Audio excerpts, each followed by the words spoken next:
साक्षात मानवीय मूल्यों और सर्वोच्च आदर्शों की भी प्राण प्रतिष्ठा है। इन मूल्यों की, इन आदर्शों की आवश्यकता आज संपूर्ण विश्व को है। सर्वे भवन्तु सुखिनः, ये संकल्प हम सदियों से दोहराते आए हैं। आज उसी संकल्प को राम मंदिर के रूप में साक्षात आकार मिला है। ये मंदिर मात्र एक देव मंदिर नहीं है, ये भारत की दृष्टि का, भारत के दर्शन का, भारत के दिग्दर्शन का मंदिर है। ये राम के रूप में राष्ट्र चेतना का मंदिर है। राम भारत की आस्था है, राम भारत का आधार है, राम भारत का विचार है, राम भारत का विधान है, राम भारत की चेतना है, राम भारत का चिंतन है, राम भारत की प्रतिष्ठा है, राम भारत का प्रताप है, राम प्रवाह है, राम प्रभाव है, राम नेति भी है, राम नीति भी है, राम नित्यता भी है, राम निरंतरता भी है, राम विभु है, विशद है, राम व्यापक है, विश्व है, विश्वात्मा है।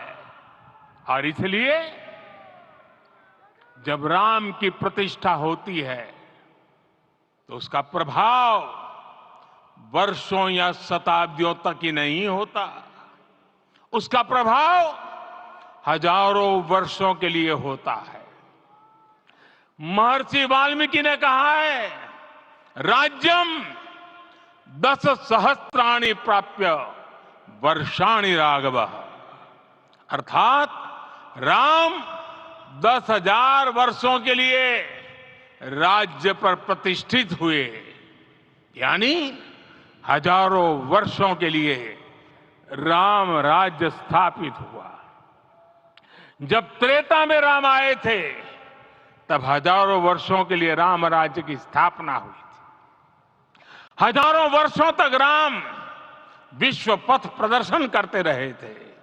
और इसलिए मेरे प्यारे देशवासियों, आज अयोध्या भूमि हम सभी से, प्रत्येक राम भक्त से, प्रत्येक भारतीय से कुछ सवाल कर रही है।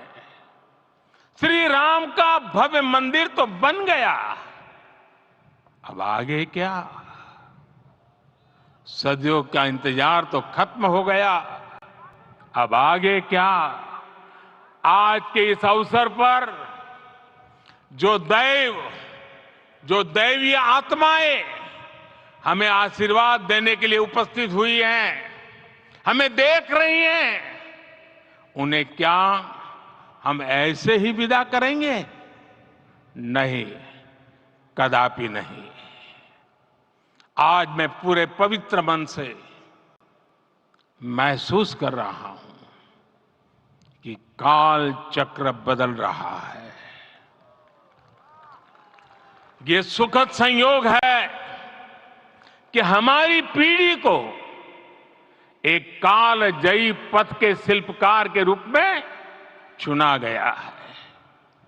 1000 वर्ष बाद की पीढ़ी राष्ट्र निर्माण के हमारे आज के कार्यों को याद करेगी। इसलिए मैं कहता हूं, यही समय है, सही समय है। हमें आज से, इस पवित्र समय से अगले 1000 साल के भारत की नींव रखनी है। मंदिर निर्माण से आगे बढ़कर अब हमें सभी देशवासी यहीं इस पल से समर्थ, सक्षम, भव्य, दिव्य भारत के निर्माण की सौगंध लेते हैं।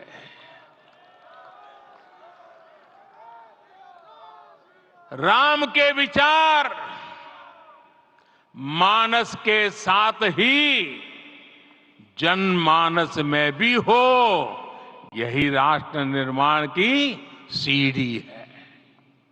साथियों, आज के युग की मांग है कि हमें अपने अंतःकरण को विस्तार देना होगा। हमारी चेतना का विस्तार देव से देश तक, राम से राष्ट्र तक होना चाहिए। हनुमान जी की भक्ति, हनुमान जी की सेवा, हनुमान जी का समर्पण, ये ऐसे गुण हैं जिन्हें हमें बाहर नहीं खोजना पड़ता। प्रत्येक भारतीय में भक्ति, सेवा और समर्पण के भाव समर्थ, सक्षम, भव्य, दिव्य भारत का आधार बनेंगे। और यही तो है देव से देश और राम से राष्ट्र की चेतना का विस्तार। दूर सुदूर जंगल में, कुटिया में जीवन गुजारने वाली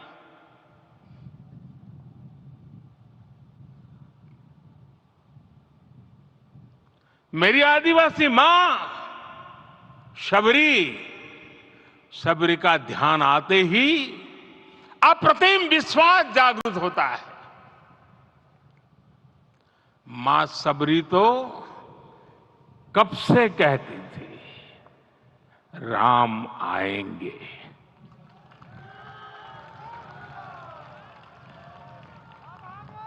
प्रत्येक भारतीय में जन्मा यही विश्वास समर्थ, सक्षम, भव्य भारत का आधार बनेगा। और यही तो है देव से देश और राम से राष्ट्र की चेतना का विस्तार। हम सब जानते हैं कि निषाद राज की मित्रता सभी बंधनों से परे है। निषाद राज का राम के प्रति सम्मोहन, प्रभु राम का निषाद राज के लिए अपनापन कितना मौलिक है।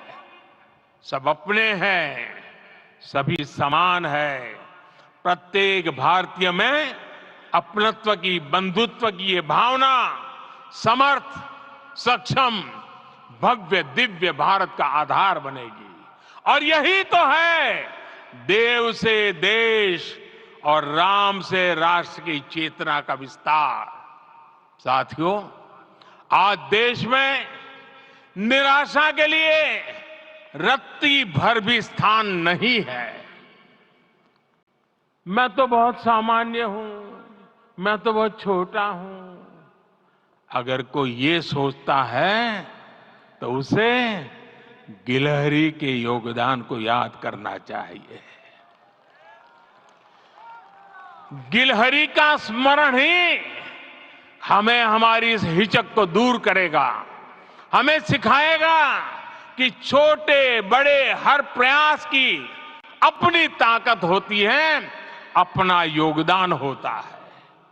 और सबके प्रयास की यही भावना समर्थ, सक्षम, भव्य, दिव्य भारत का आधार बनेगी। और यही तो देव से देश और राम से राष्ट्र की चेतना का विस्तार। साथियों, लंकापति रावण प्रकांड ज्ञानी थे, अपार शक्ति के धनी थे, लेकिन जटायु जी की मूल्य निष्ठा देखिए। वे महाबली रावण से भिड़ गए। उन्हें भी पता था कि वो रावण को परास्त नहीं कर पाएंगे, लेकिन फिर भी उन्होंने रावण को चुनौती दी। कर्तव्य की यही पराकाष्ठा समर्थ, सक्षम, भव्य, दिव्य भारत का आधार है। और यही तो है देव से देश और राम से राष्ट्र की चेतना का विस्तार। आइए हम संकल्प लें कि राष्ट्र निर्माण के लिए हम अपने जीवन का पल पल लगा देंगे। राम काज से राष्ट्र काज, समय का पल पल, शरीर का कण कण, राम समर्पण को राष्ट्र समर्पण के ध्येय से जोड़ देंगे। मेरे देशवासियों, प्रभु श्री राम की हमारी पूजा विशेष होनी चाहिए। ये पूजा स्व से ऊपर उठ करके समष्टि के लिए होनी चाहिए। ये पूजा अहम से उठकर वयम के लिए होनी चाहिए। प्रभु को जो भोग चढ़ेगा वो विकसित भारत के लिए हमारे परिश्रम की पराकाष्ठा का प्रसाद भी होगा। हमें नित्य पराक्रम, पुरुषार्थ, समर्पण का प्रसाद प्रभु राम को चढ़ाना होगा। इनसे नित्य प्रभु राम की पूजा करनी होगी, तब हम भारत को वैभवशाली और विकसित बना पाएंगे। मेरे प्यारे देशवासियों, ये भारत के विकास का अमृत काल है। आज भारत युवा शक्ति की पूंजी से भरा हुआ है, ऊर्जा से भरा हुआ है। ऐसी सकारात्मक परिस्थितियां फिर न जाने कितने समय बाद बनेगी। हमें अब चूकना नहीं है, हमें अब बैठना नहीं है। मैं अपने देश के युवाओं से कहूंगा, आपके सामने हजारों वर्ष की परंपरा की प्रेरणा है। आप भारत की उस पीढ़ी का प्रतिनिधित्व करते हैं जो चांद पर तिरंगा लहरा रही है। वो 15 लाख किलोमीटर की यात्रा करके सूर्य के पास जाकर मिशन आदित्य को सफल बना रही है। जो आसमान में तेजस और सागर में विक्रांत का परचम लहरा रही है। अपनी विरासत पर गर्व करते हुए आपको भारत का नव प्रभात लिखना है। परंपरा की पवित्रता और आधुनिकता की अनंतता, दोनों ही पथ पर चलते हुए भारत समृद्धि के लक्ष्य तक पहुंचेगा। मेरे साथियों, आने वाला समय अब सफलता का है। आने वाला समय अब सिद्धि का है। ये भव्य राम मंदिर साक्षी बनेगा भारत के उत्कर्ष का, भारत के उदय का। ये भव्य राम मंदिर साक्षी बनेगा भव्य भारत के अभ्युदय का, विकसित भारत का। ये मंदिर सिखाता है कि अगर लक्ष्य सत्य प्रमाणित हो, अगर लक्ष्य सामूहिकता और संगठित शक्ति से जन्मा हो, तब उस लक्ष्य को प्राप्त करना असंभव नहीं है। ये भारत का समय है और भारत अब आगे बढ़ने वाला है। शताब्दियों की प्रतीक्षा के बाद हम यहां पहुंचे हैं। हम सब ने इस युग का, इस कालखंड का इंतजार किया है। अब हम रुकेंगे नहीं, हम विकास की ऊंचाई पर जाकर ही रहेंगे। इसी भाव के साथ रामलला के चरणों में प्रणाम करते हुए आप सभी को बहुत बहुत शुभकामनाएं। सभी संतों के चरणों में मेरे प्रणाम। सियावर रामचंद्र की, सियावर रामचंद्र की, सियावर रामचंद्र की।